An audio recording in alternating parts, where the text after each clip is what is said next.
Gracias por permitirnos también hablar de este tema, que la verdad que, bueno, bienvenido sea para poder concientizar un poquito más acerca de lo que es la problemática del ACV. ¿Ustedes observan que este tipo de accidentes o ataque cerebral se está dando en personas cada vez más jóvenes? Sí, hay una tendencia, no solo en Argentina, es a nivel mundial, en el cual se ve que una de cada cuatro personas está teniendo ACV y también incluye sin rango etario.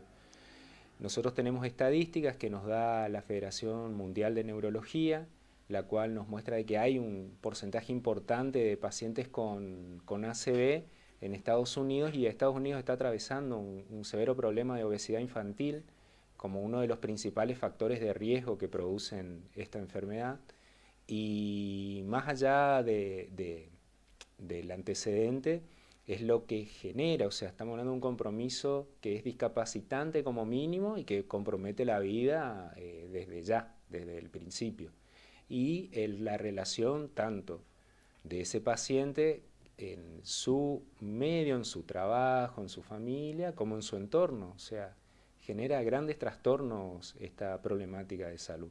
Claro, algunos quedan con secuelas y requieren atención permanente. Eso es doloroso y traumático para el proceso en toda la familia, ¿no? Y costosísimo, costosísimo en diferentes planos, o sea, desde el gasto que esa familia tiene que afrontar hasta ese paciente que muchas veces deja su actividad laboral, porque generalmente son pacientes que tienen un rango etario que está dentro de una vida todavía laborable, podemos llamarla. Si bien los pacientes de más de 60, 65 años tienen también una predisposición mayor, se dan en otras condiciones, pero esos pacientes tienen un severo impacto en salud pública, salud privada, en el trabajo, en la familia. Es bastante complejo el tema de la ACV. Ujú. Y es importante también señalar, como lo hacemos habitualmente, del tema de la prevención, ¿no? Que hay formas de prevenir, el tema de la calidad de vida sigue siendo la base para evitar todo tipo de complicación de salud. Es el principal factor, o sea, no hay otra herramienta para prevenir el ACV que no sea la prevención de los factores de riesgo.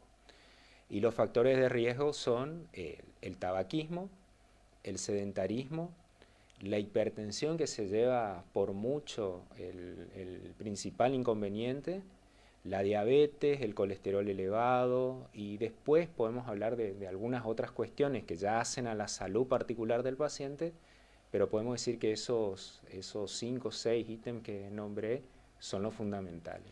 El Ujú. estrés también está vinculado a esto, o sea, la gente hoy vive muy acelerada, es lo que siempre relacionamos. Uno mismo está con esa vorágine de que tiene que hacer un montón de cosas, atender 30.000 al mismo tiempo y terminamos sin estresados.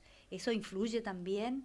Sí, sí, sí, es un factor que directamente no tenemos nada fehaciente desde lo científico, pero sabemos que el estrés es un productor de alteraciones en el azúcar, Claro. productor de presión elevada, y esos son los factores de riesgo que nos pueden llevar a tener un ACV. Sí. Hacía mención a que hace unos días, ¿cuándo fue el día del cerebro? Que bueno, lo Ujú. mencionábamos acá En y julio sí. hablábamos justamente de cuántos informes en ese día se publicó respecto al tema. Y recuerdo uno de ellos, porque también lo mencioné, de que bueno, cuando se actúa rápidamente, las posibilidades son máximas, incluso de superar completamente el accidente, el ACV, pero es indispensable tener el profesional, tener el equipamiento, y ahí volvemos a esta faltante, ¿no? Del profesional especialista, Sí, del recurso humano, digo. es verdad, o sea, el, el cerebro es tiempo, o sea, podemos perder miles de neuronas produciéndose un ACV, y por cada minuto que se pierde, la muerte neuronal es excesiva. generando, como decíamos, la discapacidad o el compromiso de la vida. Nosotros en Oberá hace un tiempo venimos trabajando en una unidad de stroke, se llama, una unidad de manejo del ACV, donde se le puede pasar por medio endovenoso una medicación que trata de disolver el coágulo que está obstruyendo. O sea, los ACV son de dos tipos: el ACV isquémico, que es cuando se obstruye una arteria, se tapa por un coágulo, y el ACV hemorrágico, que es cuando se produce un sangrado. Cuando se produce un sangrado, el camino es otro. Puede ser por una cirugía, o puede ser por... o muchas veces tenemos que esperar a que evolucione, viendo en su evolución cómo presenta mejorías o algún tipo de discapacidad. De los dos, el mortal generalmente es el que produce el sangrado.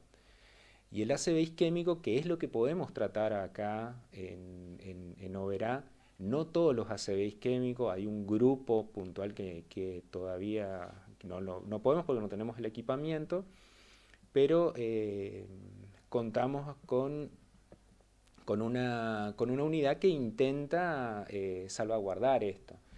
Pero depende mucho del tiempo. O sea, nosotros tenemos, independientemente de la edad y los factores de riesgo y demás, que eso se puede llegar a compensar, si el paciente viene fuera del tiempo donde se puede llegar a generar una mejoría, bueno, ya no podemos hacer nada. ¿Qué tiempo es ese, digamos? ¿Días, horas? No, está protocolizado que es hasta 4 horas y media, desde que aparece el síntoma. Y si me permite, me gustaría decir los síntomas, como para que la gente... hay que tomar en cuenta, ¿no? La gente sepa rápidamente para identificarlo. Y fundamentalmente tener en cuenta esto: los síntomas son súbitos, o sea, aparecen de golpe, no se vienen instalando diariamente o de forma horaria, son súbitos, de golpe. Y ahí tenemos, cuando se pierde la movilidad en la mitad de la cara o en la mitad del cuerpo, cuando se producen alteraciones en la conciencia, empieza a hablar cosas que no son, está desorientado, está perdido, convulsiones en un paciente que no es epiléptico, que aparecen de golpe, ¿verdad? Pérdida de la visión en uno o dos ojos, que aparece también de golpe. No es un paciente migrañoso tampoco, porque a veces las migrañas cursan también con dificultades en la visión.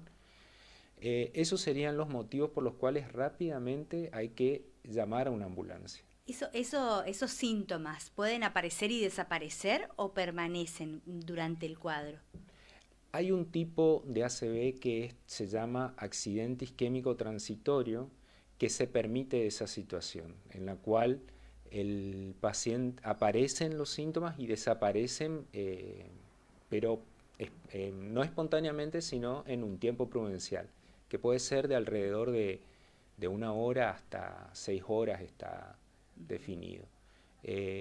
Si es así, bueno, bienvenido sea, porque es el más leve de los ACV. Pero ¿qué es lo que pasa? El ACV tiene la particularidad de que a veces hemos tenido algún ACV y no ha presentado síntomas.